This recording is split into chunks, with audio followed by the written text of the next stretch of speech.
Hello दोस्तों, कैसे हैं आप लोग। आशा करते हैं आप लोग अच्छे होंगे और बिल्कुल स्वस्थ होंगे।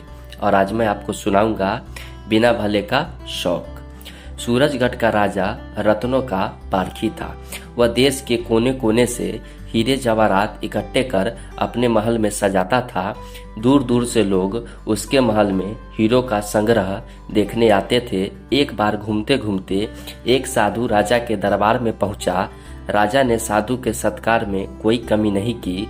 साधु राजा के सेवा भाव से प्रसन्न होकर बोला, राजन, मैं तुम्हारी सेवा से बहुत प्रसन्न हूँ। मांगो, तुम्हें क्या चाहिए।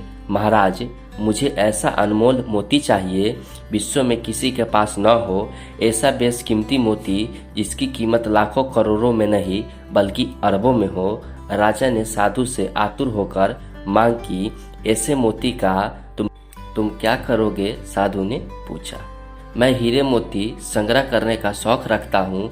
मैं अपने संग्रह में एक ऐसा अनमोल मोती रखना चाहता हूँ जो कि दुनिया में किसी के पास न हो। राजन, तुम्हारे इस शौक से तो प्रजा का कुछ भी भला नहीं होने वाला।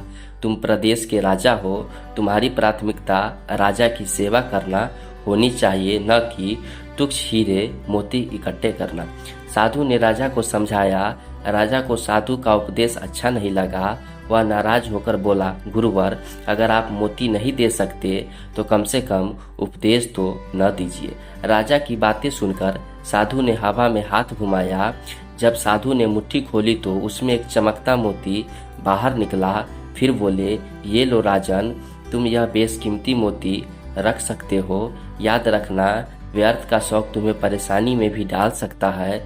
इतना कहकर साधु चला गया। मोती पाकर राजा बहुत खुश हुआ। मोती की हिफाजत के लिए उसने एक लोहे का मजबूत कक्ष बनवाया। वहां पर 20-20 चौकीदारों को मोती की सुरक्षा के लिए रखा। मोती वाली बात दूर दूर तक फैल गई। बेशकीमती मोती के चक्कर में दूसरे देशों के चोर उचक्के सक्रिय हो उठे। सूरजगढ़ में चोरों का बोलबाला हो गया। चोरों को हीरा नहीं मिला तो वे लोगों के घड़े में सेंध मारने लगे। राजा को राजपाट चलाने में भारी दिक्कत आने लगी। उधर मोती के लालच में दूसरे देश के राजा भी सूरजगढ़ पर चढ़ाई करने की धमकी देने लगे। मोती राजा का सिर दर्द बन गया। लगभग 1 महीने बाद वही साधु फिर से राजा के पास आया। राजा ने साधु को देखते ही उनके पांव पकड़ लिए। साधु ने राजा की दयनीय हालत देखकर पूछा, क्या बात है राजन, आप इतने परेशान क्यों हैं? गुरुवर, मेरी तो बुद्धि मारी गई थी कि मैंने आपसे मोती मांगा। कृपया मेरे हीरे मोती अपने पास ले जाए ताकि मैं चैन से राज कार्य कर सकूं। मुझे एहसास हो गया कि व्यर्थ में धन का संग्रह कष्टकारक होता है। राजा विनती करते हुए बोला। साधु ने देखा कि राजा की आंखें खुल गई है।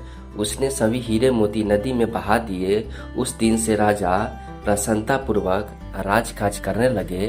धन्यवाद दोस्तों, और ऐसी ही कहानी सुनने के लिए हमारे चैनल को सब्सक्राइब करें दोस्तों। धन्यवाद।